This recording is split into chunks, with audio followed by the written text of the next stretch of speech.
Hi friend, आपका स्वागत है हमारी YouTube channel study your future में।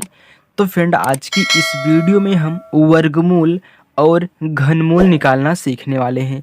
दोस्तों, यदि आपको भी वर्गमूल और घनमूल निकालना नहीं आता है तो आज के बाद आप लोगों को टेंशन लेने की ज़रूरत नहीं है। आपको मैं वर्गमूल और घनमूल इस वीडियो में सिखाने वाला हूं।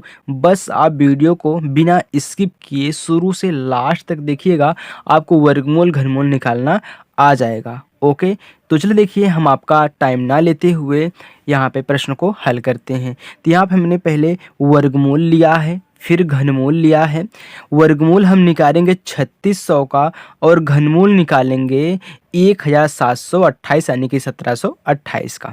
ओके, तो इसमें क्या होता है दोस्तों, जब भी हम वर्गमूल और घनमूल निकालते हैं तो दोनों के लिए पहला स्टेप सेम होता है। क्या हम क्या करते हैं, जो हमको आंकड़ा दिया जाता है उसका हम अभाज्य गुणनखंड करते हैं, फिर इसके बाद जोड़ा बनाते हैं रूट में। चलिए देखिए, हम आपको सॉल्व करके दिखाते हैं। चलिए देखिए, यहाँ पे हमने लाइनें खींच ली हैं। अब हम इनका अभाज्य गुणनखंड करेंगे। तो देखिए, ये सम संख्या है ना, अगर सम संख्या रहती है दोस्तों तो उसको हम 2 से भाग देते हैं, यानी कि 2 से डिवाइड करते हैं। चलिए 2 से यहाँ पे हम काटते हैं इनको, तो यहाँ पे 2 लिखेंगे। अब देखिए 2 में क्या, 2 से जब हम भाग करेंगे तो यहाँ पे 3 में कितनी बार जाएगा, 2 का पहाड़ा 1 बार जाएगा। 2 1 के 2 हो गया, इसमें 1 बचा, ये अब 16 हो गया, तो 2 अठे 16 हो गया। तो 0 0 ऐसे हम उतार लेंगे। ओके, चलिए फिर देखिए, सम संख्या 2 से काटिए तो 1 में तो जाएगा नहीं। अब डबल संख्या लेंगे 18 में, तो 2 9 18 होता है, तो यहाँ पूरा 900 हो गया। फिर देखिए सम संख्या, फिर 2 से काट दीजिए तो 9 में कितनी बार जाएगा, 4 बार जाएगा। 2 चौका 8, इसमें कितना बचा 1। अब यहाँ पे जुड़ेगा 10 हो गया, तो 2 पचा 10 हो गया। फिर 0 उतार लीजिए।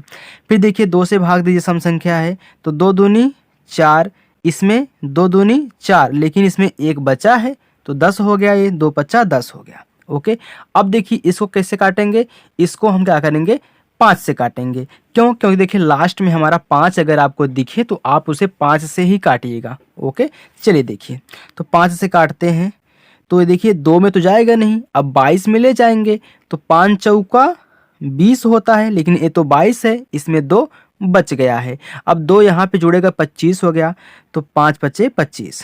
फिर देखिए 5 से काटिए, 5 9 पूरा 45 होता है। फिर देखिए 3 त्रिका 9, अब 3 1 के 3 हो गया। ओके, अब देखिए यहाँ पे हमने इनका अभाज्य गुणनखंड के लिया। अब हम यहाँ पे क्या करेंगे, इनको रूट में लेके जोड़ा बनाएंगे। चलिए देखिए, इनको रूट में लिखिए तो 1 2 3 4, 2 4 बार है, तो 2 गुणे 2 गुणे 2 गुणे 2। अब 1 2 5 2 बार है, 5 गुणे 5। 3 2 बार है, तो 3 गुणे कितना हो जाएगा, 3 हो जाएगा। ओके, चलिए अब इसमें क्या होता है, वर्गमूल में हम 2 2 का जोड़ा बनाते हैं। देखिए यहाँ पे 2 का जोड़ा बन गया, इसका 2 का जोड़ा बन गया, इसका भी जोड़ा बन गया और इसका भी जोड़ा बन गया। अब हर जोड़े में से एक एक संख्या ले लेंगे जिसका जिसका जोड़ा बना है। तो यहाँ पे 2 का जोड़ा बना है ना, तो इसमें से एक संख्या नीचे आ जाएगी, फिर इसमें से एक संख्या निकल जाएगी, फिर इसमें से एक संख्या निकल जाएगी, फिर इसमें से हमारा एक संख्या आ जाएगी। ओके, अब इनका हम गुणा कर लेंगे तो हमारा वर्गमूल निकल के आ जाएगा। तो करिए, 2 दूनी 4, 4 पचा 20 और 20 तय हमारा कितना हो गया, 60। तो हमारा यहाँ पे जो वर्गमूल आएगा 3600 का, वह क्या होगा, 60 होगा। ओके, ये हमारा राइट आंसर है। ओके दोस्तों, हमारा कितना, 60 आ चुका है। चलिए अब हम घनमूल निकालते हैं। आपको वर्गमूल निकालना हो तो पहले गुणनखंड करिए, फिर रूट में 2 2 का जोड़ा बना के एक एक बाहर लीजिए, उनका गुणा करने के बाद जो आंसर आएगा आपका वर्गमूल होगा। चलिए घनमूल निकालते हैं। चलिए इनका भी अभाज्य गुणनखंड करिए। तो सम संख्या है तो 2 से भाग जाएगा, तो चलिए 1 में तो जाएगा नहीं क्योंकि 1 छोटा है। अब 17 में ले जाएंगे तो 2 8 16 हो गया, इसमें 1 बचा, 1 अब 2 के आगे जुड़ा दहाई के अंक पे, तो कितना हो गया, 12। तो 2 छक्का 12, फिर 2 चौका 8 हो गया। चलिए फिर सम संख्या 2 से काटिए। देखिए 8 में कितनी बार जाएगा, 4 बार, क्योंकि 2 चौका 8 होता है। फिर 2 त्याई 6, फिर 2 दूनी 4। अब फिर सम संख्या है, फिर से 2 से भाग दीजिए। देखिए 2 दूनी 4, फिर इसमें 1 बार जाएगा, 2 1 के 2, इसमें 1 बचा, ये 12 हो गया, 2 छके 12 हो गया। फिर 2 से काटिए, 2 1 2। अब देखिए 1 में जाएगा नहीं, अब हमको डबल संख्या लेनी पड़ेगी, लेकिन जब बीच में रहेगा और नहीं जाएगा भाग तो जब डबल संख्या लेंगे तो उनके लिए एक 0 यहाँ पे बढ़ा देंगे, फिर 2 8 16 हो जाएगा। ओके, फिर देखिए सम संख्या, फिर 2 से काटिए, तो 2 5 10, फिर 2 चौका 8, फिर देखिए 2 से काटिए, तो 2 दूनी 4, इसमें 1 बचा, ये 14 हो गया, 2 7 14 हो गया।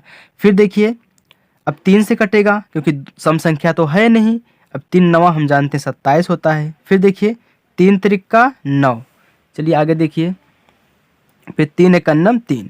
अब इनका अभाज्य गुणनखंड हो चुका है।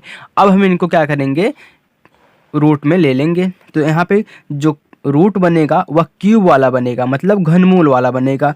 चलिए देखिए कैसे बनेगा, ऐसे बनेगा और यहाँ पे 3 लिखा जाएगा। ओके, चलिए यहाँ पे हम लिख लेते हैं।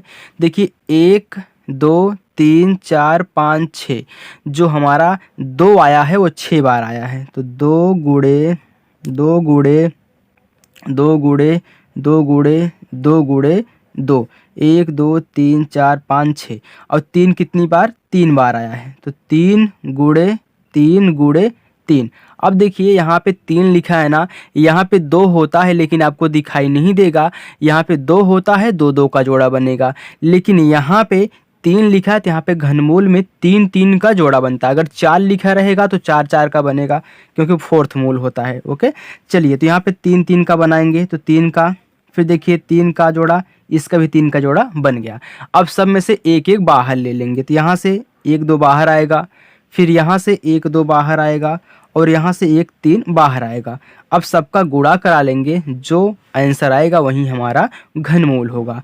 तो 2 दूनी 4, 4 तिहाई 12, तो ये जो हमारा 1728 था, यह 12 का क्या था, घनमूल था। ओके, हमारा 1728 का जो घनमूल होगा वह क्या होगा, 12 होगा। ओके फ्रेंड, तो चलिए दोस्तों, आई होप आपको वर्गमूल और घनमूल निकालना काफ़ी अच्छे ढंग से आ चुका होगा। दोस्तों यदि वीडियो अच्छी लगी हो तो वीडियो को लाइक करिएगा, और चैनल पर पहली बार हैं तो चैनल को सब्सक्राइब करना मत भूलिएगा। Okay, thank you.